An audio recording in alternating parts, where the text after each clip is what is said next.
Really, grateful of our players, for them to come on a short week on the road in a hostile environment, very hostile. I'd been here one time before with Alabama, but it was different. There was a different energy in there.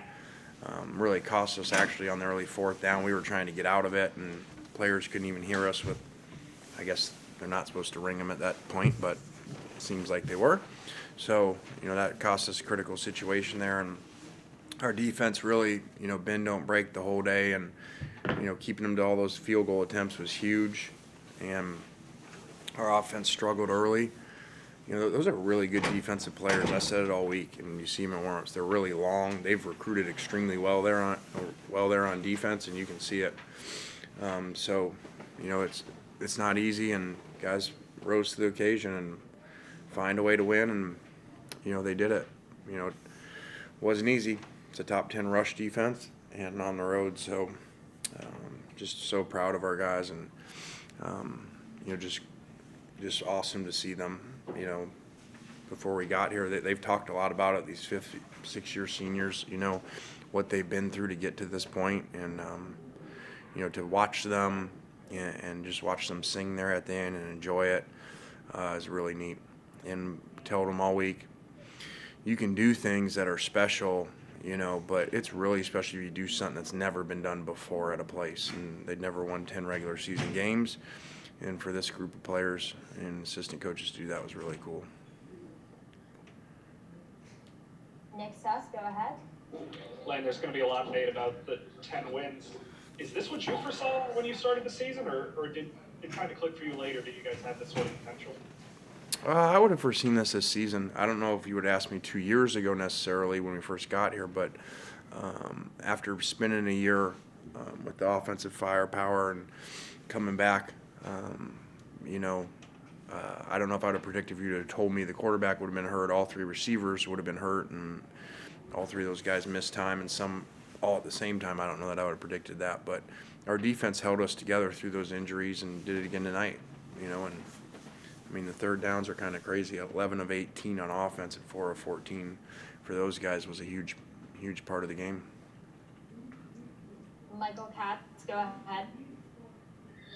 Hey, Lane, I know when we've talked to Matt earlier in the series, brought up that there's just something special about this team and the guys in the locker room. From your perspective, what is it that has kind of made this team a little bit different? I don't know. I kind of call them a blended family.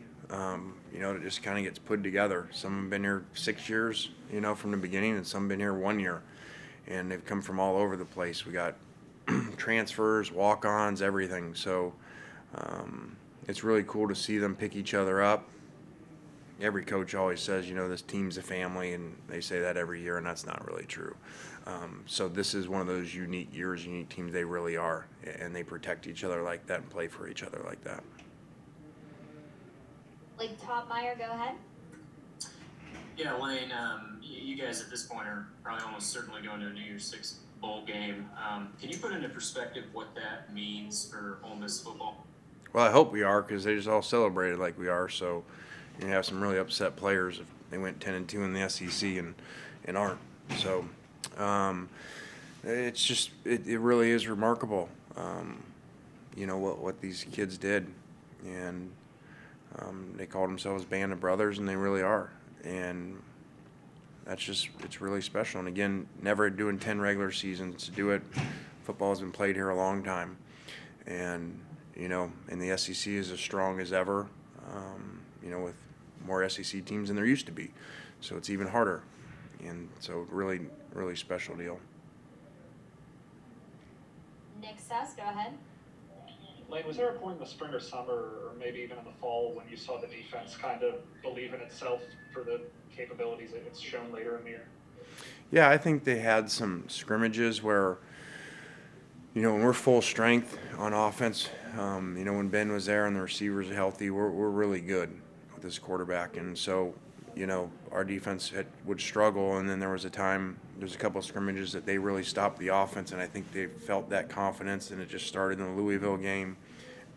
Just such a different feeling to the way that they hit, the way that they played.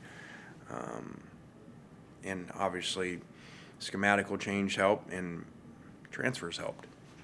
You know, we kind of went free agency, whether it was new guys like Chance coming right now or guys that had sat out last year, you know, like Otis and Mark Blake Topmeyer, go ahead. and Springer, obviously. Sorry. Lane, I don't know if you've thought about this, but you know, there's a lot of talk in the offseason about a 12-team playoff. If that were in place today, you all would be headed to the playoff for the chance to play for the national championship or compete for it. Has that thought crossed your mind? And you know, what do you think about it if so? The fact that if that were in place, you guys would be playoff bound. Yeah, I don't think that way. I mean, that's fun for fans and you guys to write about to give people something to read, but that's not the case, so it doesn't matter. So I don't really think about things that aren't possible. Any other questions for Coach? You never know. Maybe everybody lose Saturday and we'll get in. Never know. Yeah, I'll follow up, not on that thought, but I don't know analytically if that's possible. I haven't studied the analytics. With the defense, I guess to follow up on what Nick asked, is a 1 year turnaround, what allowed for that to happen? I mean, you guys, it's been well discussed, not very good defensively last year and kind of holding your own at this point. You know, are there a few things that maybe you think allowed for that to turn around as well as it has in 1 year? We had two major things: a major schematical change, completely different, wholesale on it.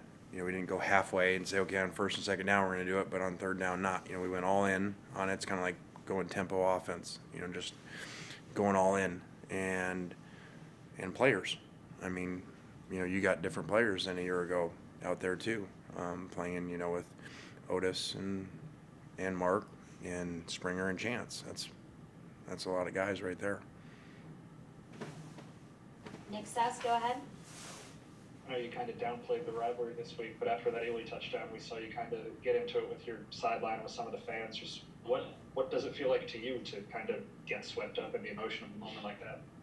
Yeah, I probably shouldn't have done that, but you know, I get it now. Like I said, it was different than coming here in Alabama. There is, you know, a lot of things said to you on the way out. Their players, you know, say a lot of things during the game, and you know, it gets emotional and gets competitive. So I did kind of get caught up in that. And those bells are really annoying, by the way. So, and they don't even come close to following the rules. So whatever rule that is that they're supposed to stop, they don't.